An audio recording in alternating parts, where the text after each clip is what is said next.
ازيكم عاملين ايه؟ انا هبة ودي قناتي. كل سنة وانتم طيبين. الراعي الرسمي لحلويات رمضان طبعا هو الكنافة. النهاردة بنحاول نعملها بطريقة مختلفة شوية، هنعملها في صواني الكب كيك وهنحشيها بالكاسترد. اولا هنعمل الكاسترد عشان محتاجينه بارد. كوباية لبن ومعلقتين كاسترد ومن غير سكر خالص. قلبي على البارد الاول وبعد كده حطيه على نار متوسطة وقلبي باستمرار لحد القوام ما يبقى بالشكل ده. حطيه بقى في طبق خارجي وغطي الوش كده بكيس نايلون علشان ما يعملش طبقة ناشفة. بعد كده هنعمل الشربات، كوباية سكر واحدة وكوباية مية واحدة. هيغلي هنحط له عصير نص ليمونة 5 6 دقايق ونزليه. الكنافة اللي استخدمتها نص كيلو كنافة. قطعيها بالشكل ده، هي كانت طبعا في الفريزر. بعد كده هتحطي عليها نص كوباية سمنة وتقلبيها كويس قوي لحد ما السمنة تختلط بالكنافة كويس. صواني الكب كيك دهنتها بالفرشة كده بالسمنة. وبعدين هتحطي بقى شوية كنافة وهتعمليها بالشكل ده كده، اضغطي عليها بأي كوباية أو حاجة صغيرة.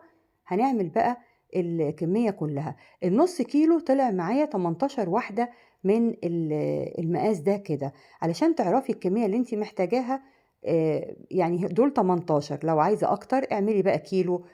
الكاستر دلوقتي برد، حطيت عليه معلقتين كريم شانتيه وبمضرب البيض بقى. واضربي كده وهو مقفول الأول علشان ما يطرش في وشنا. وبعدين اعملي على سرعة هادية وعلي السرعة شوية. هيدينا قوام كريمي جميل قوي قوي وطعم تحفة. هناخد بقى الكاسترد بتاعنا وهنحط معلقة كده في كل واحدة من الكنافة بتاعتنا. بعد كده بعد ما نحط الكاسترد كله، هي الكمية اللي أنا عاملاها دي يدوب كفة ال 18 واحدة بالظبط كده. بعد كده شوية كنافة تحطيهم فوق كل واحدة وتساوي كده وتضغطي عليه بالراحة علشان طبعا الكاسترد ما يطلعش مننا بالشكل ده كده. نضفي بقى الصينية. والفرن دلوقتي مسخنينه على درجة حرارة 170. هندخل الكنافة على الرف الأوسط و10 دقايق بالظبط هتلاقي الحروف بتاعتها بدأت تحمر كده. هتطفي بقى من تحت وشغالي الشواية 5 دقايق هتطلع بالجمال ده. هنسقي بقى كل واحدة من الكنافية دي معلقة شربات واحدة.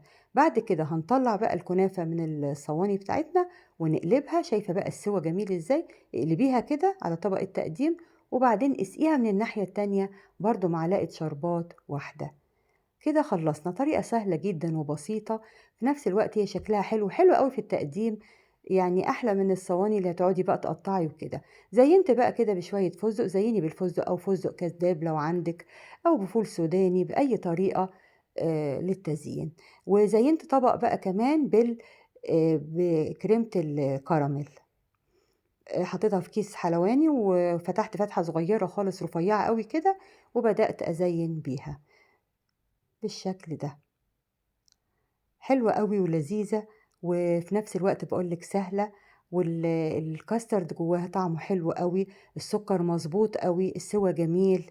يعني هتظبط معاكي قوي بسهولة.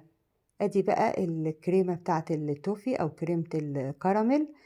طعمها حلو قوي مع الكنافة. ممكن تزيني بأي صوصات عندك، صوص شوكليت، صوص زيت، لوتس، أي صوص عندك، أو أي صوص أبيض مثلا. التزيين بقى ده دايما بتاعك، رؤية شخصية ليكي. وبألف هنا. ولو عجبتك الطريقة بتاعتي النهاردة اعملي لايك وشير واشتراك في القناة بتاعتي. وباي باي.